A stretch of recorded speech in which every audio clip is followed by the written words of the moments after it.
Previously. This is our first, or should be our first trip out of the Kerbin system. We're going to go to Dres. I have never been to Dres before. I know it might sound like an odd choice for a first trip. Why Dres? Why not Juna? But I've never been to Dres, and it's the next transfer window. We're going to build a lander as well. I'm not just going to launch one of them though. I'm going to launch two. Then it is a case of, well, getting to Dres. And you can see I'm actually going to do all three at once here. We just ease it down, tiny burn, and plop. Straight down, ploppity plop. Nice and easy. I think this may actually be the best landing that I've done for a while.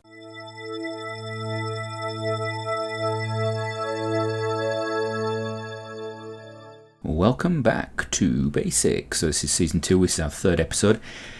And the next transfer window after the Dres mission from last time is Eve. So we're going to be going to Eve. Now, I've been to Eve before. It has a horrible thick atmosphere. It's a massive planet. We're going to start off similar to the Dres mission. We're going to send ourselves some satellites to orbit. We want to do a bit of orbital science, see what's going on. But it's a big planet, and well, I thought, you know what, let's set up a communication system. So I decided to build a satellite that we can send a few of, a constellation that we could send up there. And so I messed around. We used parts from our Dres mission. You can see I used the little robotic solar panel array that I got from the previous Dres mission, and I actually stripped the whole thing down to make this.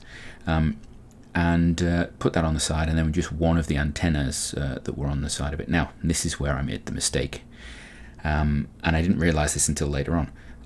Because I have not played this for a while, didn't really click that the antenna I'd put on was just a single antenna for direct communications. You can't use it as a relay. What I actually needed to do was to put on others. So you can actually see there that I've got 4 craft there on the same sort of lifter, and they're actually attached to the same structure that we launched for Dres. So yeah, four little satellites with antenna. I thought it would make a lovely little relay network around Eve, but I fixed the wrong antennas on. I actually even thought about putting another antenna on the top of the top 2, which would have helped because it would have been a relay antenna. But I stopped myself because I thought, oh, it looks a bit silly.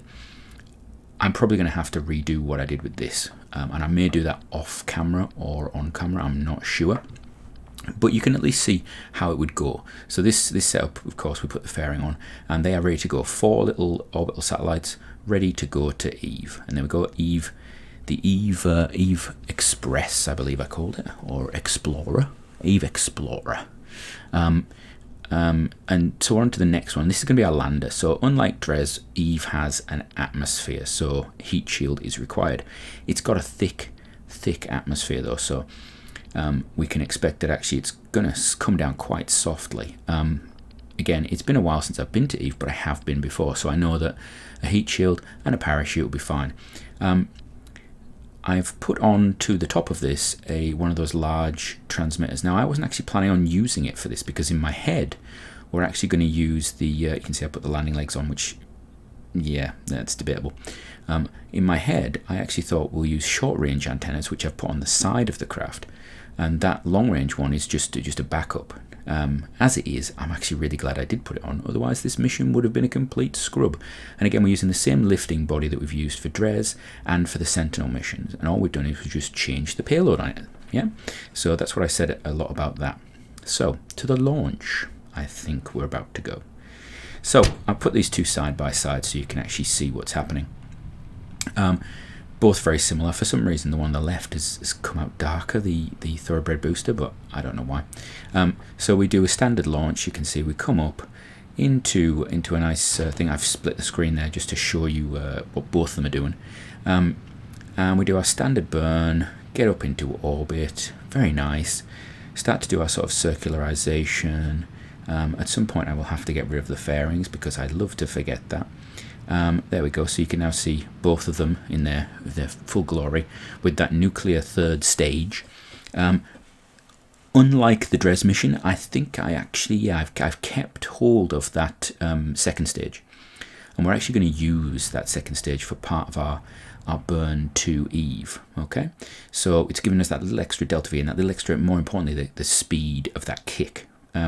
we put out the solar panels on some of the probes just to make sure that we've got electricity, and then we're looking interplanetary. So we want to burn basically retrograde to Kerbin. We find where we're at and we're burning retrograde, and you can get planners that will do this for you and tell you what to do, but Eve is further towards the center than we are, so we want to slow down, we want to burn backwards, and you can see I just play around with the maneuver nodes until I get basically what we did with Dres. We get a maneuver node that's going to go back, and it does actually take me 2 attempts, and you can see I've actually overlaid the other craft on the top there, so you can see, so we're burning slightly backwards and trying to get that intercept with Eve. Now it's a big planet, it's reasonably easy to get into its sphere of influence, so I'm not too worried about that. In the case of both the craft, we turn them around, we get them orientated. The big issue I had with these craft was lack of reaction wheels. I don't believe there's any RCS on it, so I was using reaction wheels. Now that's not too bad when you've got the gimbaling engines, but without gimbaling engines, problematic. So I set up my path with the first craft, the one on the main screen there, and then I start to actually trim it a little bit once we're heading out, because the nuclear engines are a bit rough and ready when it comes to actually planning these maneuvers. So I actually set us on an escape trajectory, and then I start to just trim that around. I do it for both of them. I do it while we're in the Kerbin system. It may not be the most efficient way of doing it, but it's a good way of just sort of trimming it, particularly when you want to come in close. So you see I'm actually focusing on Eve, and I'm just playing around with the maneuver node here, and you'll actually see I'm using the ability to just modify it from the little box on the bottom left and just bringing it in until I've got something reasonably close. I want to come past Eve reasonably close, and preferably on the side facing Kerbin, because I want to have signal when I'm at periaps. And so I do this little modification of burn. Again, nuclear engines take a while, and I did this with both of the craft. In reality, I actually launched the communication satellite array first, but what you'll actually see is that it arrived second. So, sometimes you will find this with your craft, depending upon the route you take, they will arrive at different times, and you have to be prepared for that. Okay, so we forward time quite a bit. You can see I'm using Kerbal alarm clock. I've got all my things set up. You can actually see on there, if you had a good look, that we were running the Dres mission at the same time, because the Dres mission takes a long time to get to Dres. Eve's very quick transfer time compared to other places. So once we get into the sphere of influence of Eve, we just do a little bit of tweaking on the maneuver nodes, a bit of, in this case it would normally be normal and anti-normal, but it was actually radial. I actually, because there's some sort of twist in the orbital path, just to bring us into something semi-equatorial. I want to come down near the equator. I could go polar, but for half the time you're then behind a planet from the sun and things like that. So I was like, let's go equatorial for our first visit. So the burn takes us in reasonably close. Be wary of Eve's atmosphere. You'll see here it's really cloudy for me because I've got the visual enhancements mod on. I've also got planet shine and scatter, so it makes it quite nice to look at, but you can't see the ground. And this actually turns out to be something quite amusing later on. So we do our capture burn there. We're using our nuclear engines. We do a bit of science while it's going on, because what else are we going to do? And we're getting all the science, and we're just going to transmit it back. I think there's no return for this craft. We're just transmitting. We've run out of energy and whatnot. And then we get on the bottom right there. You can see we get the same sort of capture coming in with the communication satellite. So I'm not going to play both of them one after the other. You can see we do pretty much the same thing with the communication satellite. We modify it a little bit so it comes in sort of equatorially. We straighten out our trajectory, and then we do a retro burn at periaps and capture. Okay, and you'll see that's really nicely there, both of them there in. Most of the scientific equipment is, in fact almost all of it, is on this main Explorer probe. So we're basically using what we can in orbit, and then we're going to just take only what we need to down to the planet. And you can see there, I've actually folded away a lot of the communications equipment and the solar panels. We do have some static solar panels on the top of it, but Yeah. So back to the communications array. So this was hopefully going to be my communications link to Kerbin if I hadn't have put the wrong antenna on. And at this point, I didn't realize I had. So what do you do with the communication system? Well, I'm going to put it equatorially, so I figure out where my sort of ascending and descending node is. It's a little annoying because I'm on a planet. I'm sure there's a way of having it identified. I think if I'd have selected Kerbol as the target, I could have actually got something possibly. You can actually just move the maneuver node around a bit though and figure out where it is. You see I'm moving it along and forwards and backwards along the sort of the orbit and seeing what impact me going normal and anti-normal does, to the point where I basically figure out roughly where that ascending and descending node is. And I think I get it to within maybe a percentage or two at most. And that's good enough for me, you know. But the Eve system is a little interesting because you've got Gilly. So we are going to try now and get ourselves into a set of orbits that allow us to deploy our communications constellation. So first of all, I bring up the periaps a little bit. I'm at this point debating what height I want to actually put the constellation at. You could put it really close. Just checking out. I decided to put the antenna out on my lander just in case this all goes wrong. You could put the constellation really close, just for meaning that you could use all of the antenna available. Or you can keep it quite far out, and it doesn't really matter how you do it. You could do geostationary or evostationary. Would that be? So what I do is I burn retrograde at what was my prograde marker, and I'm going to bring down my new prograde because I want my prograde marker to end up being where my final orbit's going to be circularized at. And this orbit that we're on at the moment is actually going to be 125% longer than the one I want. So the orbital period will be that extra cycle, which means when I release my satellites on each turn around the planet, they'll be spaced out evenly. So the first one goes. We unveil all of our solar cells and whatnot. We put it into a prograde orientation, and then at periaps, we just burn and circularize. And then it really is very much a case of rinse and repeat. So we circularize, blah, blah, blah, blah, blah, and we get down to a orbital period that we want. And you'll see there we go. There we sorted. And the orbital period is important. The apoaps and periaps are not the keys. It is the orbital period that will keep the distance between the probes. Then we switch back to our main craft. We release the next one, unveil its solar cells and everything like that, so that on the next cycle round the planet, when we get to our periaps again, we're going to circularize this one. And you'll see that ahead of us, we now have, at the top of the screen there, the first satellite. It's now ahead of us.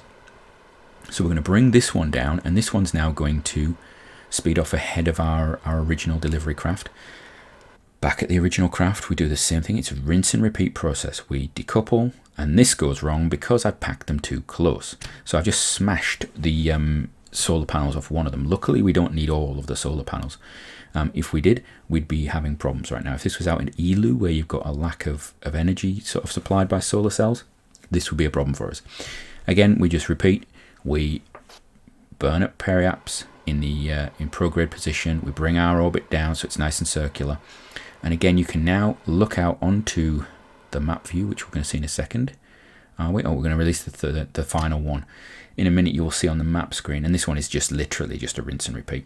On the map screen, you'll see that they are now spread out, if I zoom out, wonderfully around the actual planet. We've got 4 satellites evenly spaced all the way around the planet, and that is when I start to go, hold on, why aren't they communicating? They're in a perfect little arrangement, but they don't communicate. This is our non-GB, and this is when it starts to hit me. Why has it not got a signal? It doesn't have a signal because the relays are not around it. I was expecting with its short-range antenna that it would have a relay. It didn't. So anyway, I leave that. I'm actually annoyed by it. And I come to my lander. So the lander's going to hit Eve's atmosphere. It's not in the atmosphere yet, and it's not got a periaps in the atmosphere, but I want to try and, I've got a lot of fuel, and I don't want to hit the atmosphere too hard because I'm not really sure how hard Eve's atmosphere is going to be for us. So first thing I do is at our periaps actually bring down the apoaps as far as I can. Now I don't need to do this. I could actually dip into the atmosphere and use some atmospheric braking. But I am nervous about Eve's atmosphere because it is really thick. It is soup, and it hits like a brick if you're going too fast. So we bring it down a little bit, and then I decide, right, where do I want to land? So I start thinking about where I want to do my burn to actually bring us into the atmosphere to try and land. And remember, I now know at this point that we do not have a communications relay. So if I lose signal to Kerbin, I'm having problems. I'm already aware of the fact that I've got an antenna on the top of this craft that I'm probably going to have to fold away. So I'm starting to think about, what do I get to do and what don't I get to do? Now, in the olden days, if this was remote tech driven, the second I put that antenna away, this craft's dead. But modern Kerbal, it's not so bad. I can put the antenna away and I've still got basic control. I can't send science. You can see I've lined the science up on the right hand side because I was aware of the fact that we might not be able to do science all the way through this flight. And so I was sort of, I was concerned about delivering it and storing it and whatnot. So I got all the science I could when I could at the start of this dive. We go through the initial heating phase and stuff reasonably quickly. It's actually sped up really fast here. And then this bit's not too bad. We're going at a reasonable speed. The parachutes are really effective on Eve. And you can see we're at 25 kilometers up, and our parachutes are not even open and they're effective.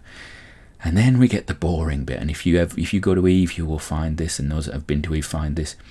When the parachutes finally open, I've got rid of the weight of the heat shield. I probably should have kept it because it would have been useful to pull us down. Once the parachutes actually open, I've sped this up now even more. So this is 3 times faster than it was when we were coming through the atmosphere, because the parachutes slow us so far down. We are taking so much time to just slowly float down, right? And it does take a long time. I think I walked away and got a drink at this point. Finally we hit down and you'll see we're in the ocean. Now, I'd have liked land, but we're in the ocean. Because we don't have the ability to see through the clouds on this with this mod enabled, I didn't know where I was going to land. I would have liked to land on the land. If I was planning to take off again, the land would have been required, preferably a hill of some sort, a very big hill, because Eve is hard to get off. So we do all the science. The electric charge is really limiting us at the moment, so we're just waiting in between these science shots. It's literally a case of fast forward, get electricity, do science. Fast forward, get electricity, do science. And that's pretty much the mission. So we've been to Eve, we've got some science back, we've put a communication system up in orbit that is really not functional. Well done to me, I have to redo that. So our next visit to Eve will probably be with some Kerbals, if anything. I would like to bring some Kerbals out. We'll probably go to Gilly. Whether we try and land on Eve, I think we'll probably come to the end of the series.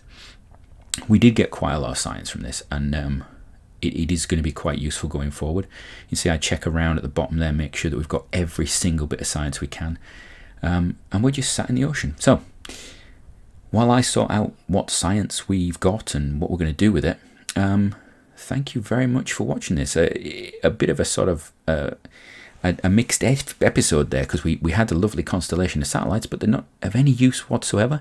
And we did manage to land on Eve, so we've got some science out of it. So until next time, have a good one.